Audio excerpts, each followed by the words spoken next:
You're watching The World from Below. I'm Lizzie O'Shea. And I'm Alex Darling. We're now joined by our guests for the program, Trevor Grant and Aran Mylvaganam.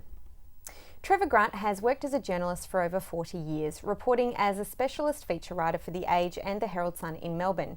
He now works as a broadcaster and writer on activist issues in Australia and as an advocate for Tamil refugees through the Friends of Refugees group.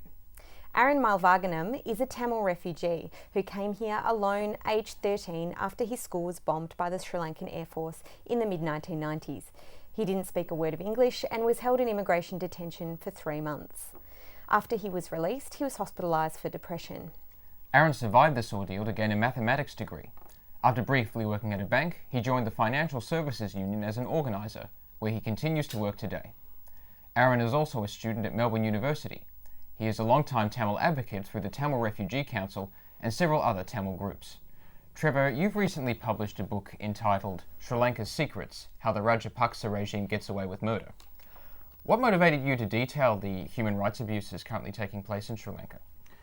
Well, I suppose my motivation came from the work I was doing with the Tamil Refugee Council and Friends of Refugees, listening to the stories of Tamil asylum seekers day in and day out, telling me these horrific stories. And as a journalist, I really wanted to tale out these stories, find out the truth. And I reckon after 40 odd years of journalism, I could pick people who might have been embellishing stories, or perhaps there was a bit of fiction in there. And I soon discovered the reality of these stories.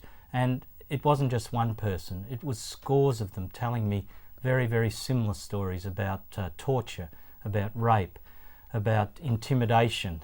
The constant life of Tamils in the north and the east of the country sounded horrendous. And so I embarked on a journey of interviewing people over a long period of time and came up with the book. It's a very difficult book to read. There's a lot of accounts of torture. I wanted to ask you, Aran, the war obviously ended in 2009, but what is the situation like now for Tamils in Sri Lanka? The situation for Tamils in Sri Lanka is very bad. Tamils are living under great fear, under heavy militarization. There is an army member for every 5 Tamil living in the north and east of Sri Lanka. Army controls every part of Tamil lives. There are 40,000 Tamil widows in north and east of Sri Lanka who are living under great fear of being raped by the Sri Lankan military.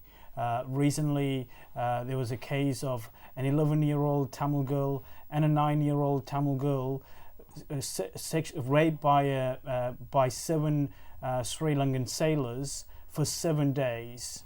This is what's happening to the Tamil people in Sri Lanka. Tamil journalists are being attacked. Former Tamil tiger fighters, they have to live in hiding because of the continuous harassment by the Sri Lankan military. Well, let's take a look now at footage of Prime Minister Tony Abbott earlier this year.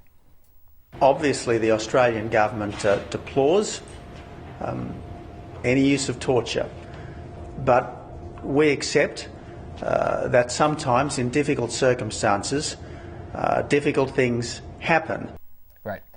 Trevor, can you tell me about the Australian government's support for the Rajapaksa regime and what impact this has on our international reputation?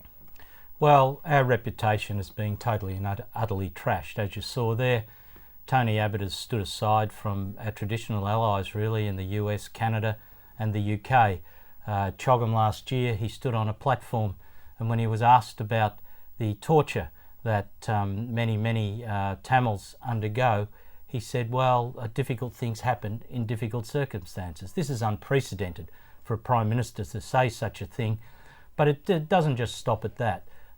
In order to service a domestic political slogan, which is stop the boats, the Australian government has got into bed with a very brutal regime to the point where last March at the UN Human Rights Council, Australia, for the first time, went against the vote of the UK, the US and Canada, and sided with, of all people, China and Russia, and refused to co-sponsor a resolution that instigated a war crimes investigation into the Rajapaksa regime. Was this resolution successful? Yes, ultimately? it was, and that means that the Rajapaksa regime is officially under investigation for war crimes and crimes against humanity.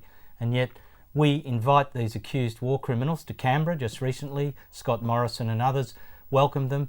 The entire immigration department exchanged gifts with them, and Morrison was recently in Colombo offering this regime boats, $2 million worth of patrol boats, to stop asylum seekers, Tamil asylum seekers, from fleeing this brutal regime.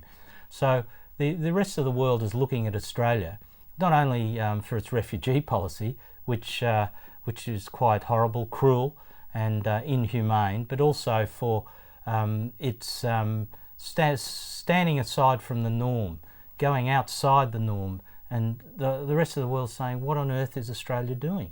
And I'm afraid what we're being seen as out there is a country that brutalises the most vulnerable people, which are refugees, and to do that and to continue to do that in a premeditated way, they're very, very happy to stand with a regime that is accused, and very credibly accused by the UN, of murdering, the premeditated murder, I might add, of at least 70,000 innocent civilians at the end of a civil war in the north and the east of Sri Lanka. So Australia is very isolated politically on this issue. To what extent do you think this, as a strategy for trying to stop the boats, which is their three-word slogan, to what extent do you think that will be successful? Well, it's, in terms of success, I'm not sure that it will be successful in the long term, because really the Australian people will wake up eventually. The Australian government relies on a mainstream media that has this issue as very low awareness. I'm convinced that once the message has got out there, that Australians will say, hey, hang on, why are we siding with a regime that is accused of war crimes? We can ask the same question about the refugee issue. Why is it that Australia is standing there condemning what's happening in Iraq and Syria right now, today, and yet it's come to light that we have been trying to send refugees back to Syria, and in fact sent one back on August the 3rd to Iraq? We're going to take a quick break now, and we'll be back afterwards to speak with our guests further about domestic immigration policy.